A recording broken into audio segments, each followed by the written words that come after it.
नमस्कार दोस्तों, स्वागत है आपका अपने चैनल की टू सक्सेस एकेडमी में। आज के इस वीडियो में अपन देखने वाले हैं एमपीपीएससी प्रीलिम्स जो कि 26 अप्रैल को होने वाला है, उसकी स्ट्रेटेजी। यहाँ पर आपको जैसे कि फॉर्मूला दिख रहा होगा 40+5 डेज, ये क्या फॉर्मूला और ये क्या स्ट्रेटेजी है। 80 क्वेश्चन कैसे सही करें, ये तो बहुत बड़ी बात होगी कि 80 क्वेश्चन वो भी नेगेटिव मार्किंग के साथ। हाँ भाई, पॉसिबल है अगर आप लोग इस तरीके से अप्रोच को लगाते हो। और इसके पहले का आपको जो मैंने 3 महीने का प्लान बना करके दिया था, अगर उसको जिसने फॉलो किया है तो उसके डेफिनेटली आ जाएंगे। ठीक है, इतने अगर नहीं भी आए तो इसमें अगर ±5 कर दिया जाए, 75 क्वेश्चन भी अगर सही हो रहा है तो भी आप इनो 70 से अगर कम हो रहे हैं सही तो आप पहले से ही बाहर है। तो ये तो बिल्कुल सोचना ही मत कि 70 से कम का कट ऑफ जाने वाला है इस बार। देखो, जब आपका क्या होता था, जब नेगेटिव मार्किंग नहीं थी तब 78 कट ऑफ था। ठीक है, जनरल कैटेगरी बारे में बात कर रहा हूँ मैं। ठीक है, सिर्फ जनरल को अपन आइडियल मान के चल रहा है कि जनरल का 78 जाता था। लेकिन अब नेगेटिव मार्किंग आ गई तो अब 78 तो किसी भी सूरत में नहीं जाएगा। 78 का यहाँ मैं बोलना चाहूँगा कि 75 भी कट ऑफ नहीं जाएगा जनरल का।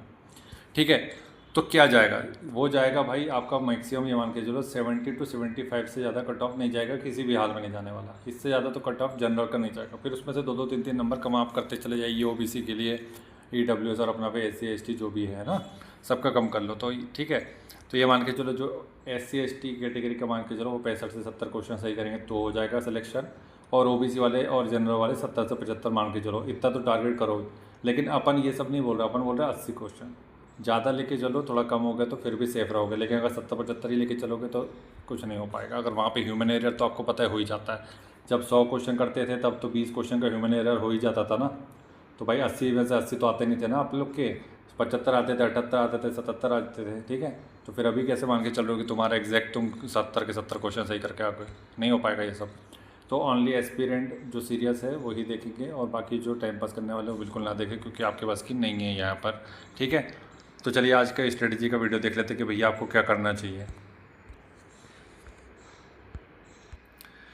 चलिए यहाँ पे देख लीजिए भाई आपको क्या करना पड़ चाहिए। अगर इस हिसाब से आप लोग फॉलो कर सकते हैं, करना चाहें तो, नहीं करना चाहें तो फिर आप अपने हिसाब से भी कर सकते हैं। ठीक है, तो 80 क्वेश्चन का टारगेट 3 साइकिल में आपके लिए बना के रखा है। आज से आप लगभग मान के चलिए 40 दिन आपके पास है, 5 दिन एक्स्ट्रा, मतलब टोटल 45 डेज है। लेकिन अपन 40 दिन का साइकिल बनाया है 3, और 5 डेज़ आपको लास्ट में क्या करना पड़ेगा उसके बारे में बता देंगे, क्योंकि उसके की रूल्स है कि भैया उस वो 5 दिन में जो आप लोग करेंगे वही आपके सिलेक्शन की गारंटी बनेगा। ठीक है, चलिए आइए देखते हैं कि पहली साइकिल देख लेते हैं कि पहली साइकिल में आप लोग को क्या करना चाहिए। इसमें थोड़ा बहुत हेर फेर अपने हिसाब से कर सकते हो आप लोग। पहली साइकिल आपकी स्टार्ट हो रही 11 मार्च से। आपको करना कुछ नहीं है, हर दिन एक टेस्ट लगाना है, हर दिन एक यूनिट कंप्लीट करनी है आपको। ठीक है, और जब आप टेस्ट लगाएंगे तो आपको करना ये है जो सबसे ज़्यादा इंपॉर्टेंट काम है। क्या करना है कि आपको देखना है कि आपका वीक टॉपिक कौन सा है, और उनको आइडेंटिफाई करना है कि भाई ये सडनली, मतलब मान के चलो कि आपका, मान लो आप लोग पढ़ रहे हैं वेद उपनिषद इस टाइप की कोई चीज़, अगर आपसे उपनिषद नहीं बन रहा है, गलत हो रहा है क्वेश्चन, तो उपनिषद पे टिक मार्क कर दो। अब ये क्या करना है, इसको बाद में आप जब रिवाइज करेंगे तब आपको लास्ट में अच्छे से देखना है, क्योंकि वही क्वेश्चन आपके याद नहीं हो रहे हैं और वो क्वेश्चन आपसे गलत हो रहे हैं। बाकी जो आपसे बन रहा है और जो याद है उसको बार बार पढ़ने की आवश्यकता नहीं है। फिर भी अपन पूरा रिवीजन तो करेंगे, लेकिन ये चीज़ आपको बहुत ज़्यादा इंपॉर्टेंट है कि वो अपन टॉपिक जो अपने गलत हो रहा है, वीक है, उसको अपन मार्क करके रखेंगे। ठीक है, तो अब यहाँ पर आप चलते जाइए कि भाई 11 मार्च, 12 मार्च, 13 मार्च, 14 मार्च, 15, 16, 17, 18, 19, 20, ऐसे लगातार आप डेज़ में लगातार आप कर सकते हैं कि रोज़ एक यूनिट ख़त्म करेंगे और रोज़ एक टेस्ट लगाएंगे। और रोज़ आपको ये काम करना है कि रिवाइज़ करना है, और रिवीजन करने के साथ वीक टॉपिक देखना है और मार्क करना है उनको। ठीक है, आप सेकंड साइकिल के बारे में बात करते हैं तो सेकंड साइकिल अपने 22 से, 21 तारीख को पहली साइकिल खत्म हो रही तो 22 तारीख को दूसरी साइकिल चालू कर दो। इसको रिवर्स गियर में चालू करना है, मतलब कि देखो 1 से लेकर 10 तक तुमने ख़त्म किया, तो अब फिर से तुम 1 से लेकर 10 तक स्टार्ट करोगे तो बहुत दिक्कत हो जाएगी। दिक्कत क्या हो जाएगी, क्योंकि 10 तक जाते जाते तुम्हारा एक पूरा साफ हो जाएगा। ठीक है, तो अपने को ये नहीं करना है, अपने को ये करना है कि 10 जब तुम्हारा मान लो कंप्लीट हुआ तो 10 से ही आप रिवर्स गियर में चालू करो। 10, 9, 8, 7, 6, 5, 4, 3, 2, 1। उससे क्या होगा कि भैया आपका जो सिस्टमेटिक आपने 2 दिन पहले जो पढ़ा है वो आपको तुरंत रिवाइज करने में आ जाएगा। ठीक है, तो इस तरीके से रिवीजन करो, रिवर्स रिवीजन हो जाएगा सेकंड साइकिल में।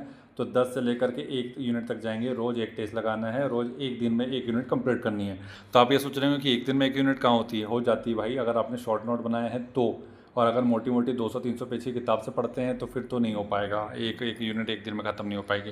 लेकिन पैनिक करने की आवश्यकता नहीं है, आगे अपन ने इसमें थोड़ी सी लिबर्टी दी है आप लोग को। क्या दी है वो भी देख लेंगे अपन। तो यहाँ पे आपका सेकंड साइकिल कंप्लीट हो गया, रोज़ एक एक दिन। अब लिबर्टी यहाँ पर दी है कि जो आपकी थर्ड साइकिल है वहाँ पर क्या दिया, जो आपका बैकलॉग बच जाएगा, मान लो कोई आपका मिस हो गया टॉपिक, तो यहाँ जो थर्ड साइकिल उसमें 20 डेज अपन ने दे दिया कि भैया 2 दिन में 1 यूनिट कंप्लीट करो, 2 दिन में 1 कंप्लीट करो, रिवीजन करो, और फिर अगर टेस्ट लगाना है तो टेस्ट लगा सकते हो, कोई दिक्कत नहीं है। अपन ने सफिशिएंट टेस्ट डाल दिया आपके पेड ग्रुप में, आप पेड ग्रुप में देख सकते हैं, ठीक है, बहुत सारे टेस्ट डाल दिए।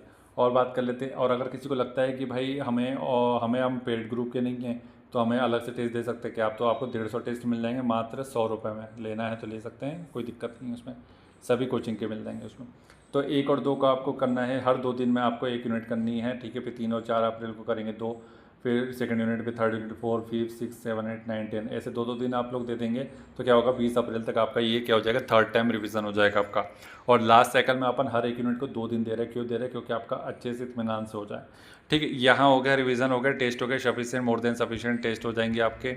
उसके बाद आपको करना कुछ नहीं, लास्ट के 5 डेज़ में क्या करना है वो मैं बताऊंगा आपको, लेकिन पहले आपको ये देखना है कि भाई यहाँ पे गोल्डन रूल क्या है, क्या कि मस्ट रीड रिकॉर्डेड फाइल।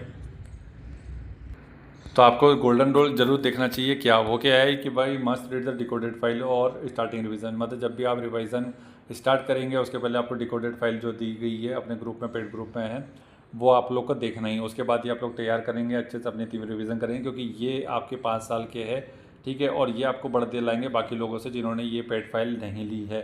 हाँ, अगर जिसको लगता है कि भाई 70 रुपये में ये फाइल लेनी है तो ले सकते हो, 70 रुपये में आपको बहुत कुछ फ़ायदा हो जाएगा इससे, मात्र 70 रुपये फीस है, और क्या चाहिए इसमें, 70 रुपये में आपको 5 साल का निचोड़ मिल रहा है पेपर का, इससे ज़्यादा और क्या चाहिए। अच्छा, ठीक, तो ये आप काम करें, जब भी रिवीजन कर रहे हैं तो डिकोड वाली फाइल को देखें कि भाई कौन कौन से टॉपिक से क्वेश्चन बन ही रहा है, तो उसको तो अपन को अच्छे से करना है। और फिर जिसमें नहीं पूछ रहा है क्वेश्चन, जैसे मान लो एक एग्जांपल दे देता हूँ मैं, एक हिस्ट्री का टॉपिक है, हिस्ट्री के टॉपिक में आपको पता है कि भाई बहमनी जो साम्राज्य है, अब ये बहमनी साम्राज्य यहाँ से एक सिंगल क्वेश्चन भी नहीं आता, तो अब इसको मैक्सिमम वो लोग पढ़ेंगे जिनने डिकोड ही नहीं किया है या फिर जिन्होंने डिकोड वाली फाइल नहीं ली है, ठीक है। तो इस टाइप से अपन ने सारे सब्जेक्ट A to Z जितने 10 यूनिट है सबके अलग अलग अपन ने किए हैं। जैसे कि आपका यूनिट 7 में अलग जाता है, हेल्थ का अलग होता है, ठीक है, एनवायरनमेंट का अलग होता है, तो सब अलग अलग किया है, स्पेस टेक्नोलॉजी वो सबका अलग अलग किया, तो ऐसे आपका लगभग 14-15 पेजेस की मिल जाती है फाइल, ठीक है। तो ये आप ले सकते हैं अगर लेना चाहते हैं तो, और बाकी नहीं तो फिर तो आपका आप मन मर्जी के मालिक हैं। मार्क वीक टॉपिक, ये तो मैंने आपको बताया, जब भी आप रिवीजन करेंगे तो आपको उस टॉपिक को मार्क करना है कि भाई यहाँ से मेरे क्वेश्चन गलत हो रहा है तो मेरे को इसको देखना है अच्छे से, क्योंकि यही क्वेश्चन गलत हो रहा है तो ये मेरे को सही करने हैं, ठीक है। जैसे मान लो कि सिकल सेल एनीमिया है, सिकल सेल एनीमिया से लेकर के आपको 3-4 फैक्टर तो पता ही होने चाहिए कि भाई जागरूकता दिवस कब मनाएंगे, राज्य में मिशन कब चालू है, देश का मिशन कब चालू है, और राज्य में जागरूकता मिशन के लिए प्रेसिडेंट आया था कि प्रधानमंत्री आया था, ठीक है। ये कुछ जो 4 चीज़ें ना, ये बहुत ज़्यादा इंपॉर्टेंट है ये चीज़। अब इसमें कन्फ्यूज़न बहुत होता है, 21 है कि 22 है कि 23 है, अब प्रधानमंत्री आया कि अपना प्रेसिडेंट आया, अब अपना शाहडोल में आया कि अलीराजपुर में आया कि खरगोन में आया, ये सब कंफ्यूजिंग है। तो यही चीज़ है, यही तो आपको आइडेंटिफाई करने है कि भाई ये मेरा कौन से क्वेश्चन है जो गलत हो रहे हैं, तो इसको अपने को बार बार देखना पड़ेगा। रीड विथ फुल फोकस, देखो पढ़ रहे हैं तो फुल फोकस के साथ ही पढ़ना पड़ेगा अपने को, ऐसा नहीं कि अपन मन में कुछ और बातें कर रहे हैं और अपन सामने देख करके पन्ने पलटा रहे हैं, इससे काम नहीं बनेगा। अच्छे से देखो, फोकस करके पढ़ो कि भाई क्या लिखा हुआ है एग्जैक्ट। कभी कभी हम दिमाग में कुछ और चलाते रहते हैं और पढ़ते रहते हैं तो उससे फ़ायदा नहीं होता, क्योंकि वो दिमाग से निकल जाती है चीज़ें, हम सोचते हैं कि हमने पढ़ लिया लेकिन एक्चुअल में वो प्रोसेस हुआ नहीं है। तो प्रोसेसिंग के साथ पढ़ो, ये सोचो कि आपके दिमाग में माइक्रो प्रोसेसर है, तो प्रोसेसर को टाइम दो कि भाई उसके 1-2 सेकंड में चला जाए उसके दिमाग में, मतलब सबकॉन्शियस में, ताकि आपको जब आप याद करने की कोशिश करें एग्जाम हॉल में तो वापस आए आपके पास। स्टडी यूजिंग ट्रिक्स, आप लिंक और स्टोरी मेथड, देखो जब भी आप पढ़ रहे हो कुछ ऐसी इन्फॉर्मेशन जो आके आपको बिल्कुल पता नहीं है कि कैसे याद रखें, तो उसको एक तरीका है कि ट्रिक से बना लो या लिंक कर लो, या तो कोई स्टोरी बना लो उससे रिलेटेड, तो वो याद होती है। अन्यथा फिर आपको पता तो मैं एकदम छोटी छोटी सी चीज़ गलत हो जाती है, ठीक है। वो कैसे गलत हो जाती है, जैसे मैं क्वेश्चन बोलूँ घुमंतु, और जैसे विमुक्त और घुमंतु जाती है, ये दोनों अगर आपसे पूछ ली जाए, टोटल तो आपको पता है, सबको पता है मैक्सिमम लोगों को 51 है, ठीक है। लेकिन अगर मैं यहाँ पे ऑप्शन बोल देता कि एक बताओ कि 50 है, 51 है, या 52 है, या 53 है, तो यहाँ मैक्सिमम लोग गलत फंस जाते हैं कि यार ये क्या था, 51 था कि 50, क्योंकि ये कन्फ्यूज़ हो जाता है इंसान, ये संख्या ऐसी आसानी से याद नहीं होती है। तो ये सब चीज़ें कैसे याद होगी ये मैंने आपको बता दिया। अब इसको भी और डिवाइड कर सकते हैं, विमुक्त की अलग संख्या है, घुमंतु की अलग संख्या है, उसमें भी कन्फ्यूज़न करोगे, तो इसीलिए ये 3 मेथड आप यूज़ करेंगे तो ये सब चीज़ें छोटी छोटी सी गलतियाँ हैं, ये आपसे सही होगी। अब ये सही होगी तो फिर आप क्या, आपका स्कोरिंग बढ़ती चली जाती है। तो वो जो आपका 70-75 तो 70-75 के बीच में तो मैक्सिमम 99% लोग जितने प्रॉपर तरीके से सीरियसली अगर तैयारी कर रहे हैं और टेस्ट लगा रहे हैं तो 99% है जिनके स्कोर अभी मैं बता रहा हूँ 70 to 75 के बीच में तो मैक्सिमम लोग का आ रहा है 99%। 1% वो आलसी लोग हैं जिनका नहीं आ रहा होगा, तो तुम आलसी फैलाओ, तुम्हारा कभी नहीं आ सकता क्योंकि तुम मेहनत नहीं कर रहे हो प्रॉपर तरीके से। ठीक है, 70 से कम आ रहा है तो तुम मेहनत बिल्कुल नहीं कर रहे हो, और 70-75 के बीच में आ रहा है इसका मतलब ये कि आप बढ़िया तगड़ी मेहनत कर रहे हो। बस आपको करना कुछ नहीं है, 5 क्वेश्चन किसी भी सूरत में और सही करने हैं अपने को। तो उसकी मेथड अपन ने पहले डाल दी है, स्ट्रेटजी का वीडियो डाला था इसके पहले, तो उसको देखना अच्छे से। ठीक है, अब आगे क्या करना है कि अवॉइड एवरीथिंग एक्सेप्ट स्टडी। पढ़ाई को छोड़ करके जो भी चीज़ आपके सामने आ रही है सबको त्याग दो, अलग कर दो, अन्यथा क्या होता है माइंड डाइवर्ट होता है। चीज़ें अपने को फुल फोकस फुल एनर्जी इसी चीज़ में लगानी है। दिमाग को जितना स्थायी करोगे उतना फ़ायदा करेगा। ठीक है, तो हर एक चीज़ को छोड़ दो, चाहे वो कुछ भी हो, कुछ भी हो। इससे बड़ा कुछ और नहीं है आपके लिए, MPPSC से बड़ा तो आपके जीवन में कुछ है नहीं, माँ बाप को छोड़ दिया जाए तो वो सब चीज़ छोड़ दो जो कि MPPSC से छोटी है। ठीक है, सबको हटा दो। मेडिटेट करना है 10 मिनट के लिए तो करोगे तो फ़ायदा करेगा, बहुत ज़्यादा फ़ायदा करता है। ठीक है, 10 मिनट अगर तुम बैठ तो खा ली सकते हो ना भाई, कोई अच्छा सा अपना ओम करके चैंटिंग वाला 10 मिनट का एक वीडियो उठा लो, ढूंढ लो, उसको चालू कर दो और बैठ जाओ, खाली आंखें बंद करके, कुछ मत करो, बस वो उसकी ध्वनि सुनो, इसके अलावा कुछ मत करो। अगर तुमसे बैठना नहीं होता, कुछ नहीं होता, तो इतना तो कर ही सकते हो, खाली 10 मिनट बैठ तो सकते हो, गाना सुन सकते हो ना, गाना सुन सकते हो, पंचायत कर सकते हो बैठ के टपरी पे। तो उससे अच्छा तो यही है कि आप 10 मिनट रूम में बैठ करके हेडफोन लगा के देख लो, या फिर अपना अगर कोई नहीं है रूम में तो आप गाना लगा दो ओम चैंटिंग वाला, और 10 मिनट का लगाओ उसको, और 10 मिनट तक आप सुनते रहो, उसको बंद कर दो। ठीक, इतना भी दिमाग सही हो जाता है इतने में। Study 1-2 hours in paid group. जो पेड ग्रुप वाले हैं उनको क्या करना है, सिर्फ 1 से 2 ही घंटा देना है पेड ग्रुप को।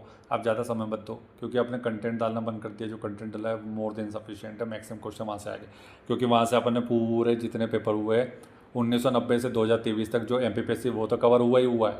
2020 से लेकर के 2025 तक MPPSC भी हो गया।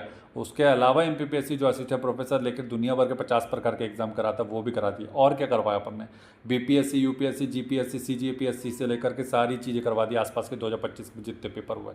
इतना ज़्यादा कोई नहीं करवाया। UPPSC का RO, ARO मेन से लेकर के सब कुछ कराया। मतलब ये मान लीजिए अगर कितने पेपर डिस्कस किए तो मुझे लगता है, अब गिन तो नहीं सकता यहाँ पर लगभग, लेकिन 200 टेस्ट पेपर तो अपन ने सॉल्व करवाई दिए होंगे, लगभग बोल रहा हूँ, है ना। इससे कम भी हो सकता है और ज़्यादा भी हो सकता है। तो इसके अब हर एक क्वेश्चन पेपर में 100 पेपर क्वेश्चन होते हैं। आप इसका नेक्स्ट है कि आपको देखो क्या करना है, शॉर्ट नोट्स के ऊपर फोकस करना है जो आपने बनाए हैं। 200 पेज की वीडियो मत पढ़ते रहना आप। आपका और क्या है इसके बाद भैया PYQ लगाइए, और 2021 से 25 के जितने भी PYQ लगा सकते हैं MPPSC के, जो MPPSC सिविल सर्विसेज वाले बहुत इंपॉर्टेंट है। इसके बाद क्या करेंगे आप लोग, इकोनॉमिक सर्वे पढ़ना है भैया 2024 और 25 का इकोनॉमिक सर्वे बिल्कुल मत छोड़ देना। 24 और 25 का, 25-26 का क्या करना है, 25-26 का खीर एकदम काम की चीज़ देखना 25-26 में। और अपना देखो 25-26 का इकोनॉमिक सर्वे मत ही देखो तो ज़्यादा अच्छा। 25-26 अपना जो 26-27 का बजट देख लो इससे अच्छा। ठीक है, और इकोनॉमिक सर्वे से अगर देखना भी है तो कुछ मत देखो, 4-5 देखो। देखो अभी प्रेजेंट में PCI कितनी है, कितना ग्रोथ हुआ है, और इसका बाद अपना GDP देखो कितना क्या ग्रोथ हो रहा है, और बजट अभी वर्तमान में कितना है और कितना ग्रोथ हुआ है। ये 3 फैक्टर मत छोड़ना। और ये 2-4 और देख लो, फिस्कल डेफिसिट देख लो। ठीक है, और क्या है इसमें, बस इतना इंपॉर्टेंट है। इसके अलावा अभी प्रेजेंट का जो बजट आया है और प्रेजेंट में जो इकोनॉमिक सर्वे आया 25-26 का, उसमें इससे ज़्यादा कुछ और देखने की आवश्यकता बिल्कुल भी नहीं है। ठीक है, बिल्कुल नहीं है, छोड़ दो। 5 साल का 15 साल का अगर करंट अफेयर का ये इसका अपना इकोनॉमिक सर्वे का अपन ने निकाला है डिकोड वाला, तो मैं सभी के लिए बोल रहा हूँ कि भाई तुरंत का किसी में नहीं पूछता है, हमेशा 2 या 3 साल का पूछता है। फिर भी अपन क्या कर रहे हैं कि भाई अगर मान लो पूछ लेता तो अपन 4 चीज़ जो इंपॉर्टेंट है वो तो पढ़ ही रहे हैं। ठीक है, इतना करो। उसके अलावा और क्या है, करंट अफेयर तो आपका डिकोड वाली जो फाइल दे के रखी है उसी से पढ़ो। उसके अलावा और कुछ पढ़ने की जरूरत नहीं है। लूसेंट के हाइलाइट्स और जो नोट एकदम नोट करके लिखा रहता है हर एक पेज के बीच में, उसको बिल्कुल स्किप मत करना, उसको 3 बार पढ़ लेना। ठीक है, लूसेंट को रिवीजन करना बहुत ज़रूरी है। लूसेंट से ही क्वेश्चन आते हैं मैक्सिमम, उसके अलावा तो आपके सोर्सेज से उससे तो आएगा, लेकिन लूसेंट को स्किप बिल्कुल मत करना। अब क्या है, इफ़ यू हैव टाइम, मतलब आपके ज़्यादा अगर समय है तो क्या करो, मैराथन देखो बाद में, मतलब बहुत सारे यूट्यूबर डालते रहते हैं अपने मैराथन, तो वो सब देख सकते हो, कोई इशू नहीं है उसमें देखने में। ठीक है, तो इतना काम करिए, इससे आपको बहुत फायदा होने वाला है। और इसमें थोड़ा सा हेयर फेयर कर सकते हो आप अपने हिसाब से, सहूलियत के हिसाब से। मान लो किसी की शादी वादी फंस गई, किसी का कुछ हो गया, तो उसका कोई इलाज नहीं है ना, तो आप लोग ये इसमें कुछ ऊपर नीचे कर सकते हो अपने हिसाब से। ये तो मैंने एक आइडियल भेज दिया कि भाई इस आधार पर आप लोग बना सकते हैं। सेम टू सेम इसको भी फॉलो कर लेंगे तो इससे आपका उद्धार ही होना है, और कुछ नुकसान तो देखो, नुकसान तो कुछ भी नहीं होना है। अब जो पहला सेकंड साइकिल बनाया ना, उसमें आपको गैप दिया ही नहीं, तो वो प्रेशर क्रिएट करेगा। प्रेशर क्रिएट करेगा तो आप ज़्यादा से ज़्यादा पढ़ने की कोशिश करेंगे। आप एकदम लिबर्टी दे दी थर्ड साइकिल में, जो छूट गया वो अपन थर्ड साइकिल में कर सकते हैं। तो ये इस तरीके से काम करेंगे तो बिल्कुल आपको फायदा होगा। ठीक है, तो चलिए वीडियो को लाइक और शेयर कर देना, चैनल को सब्सक्राइब कर देना। Thank you so much for watching.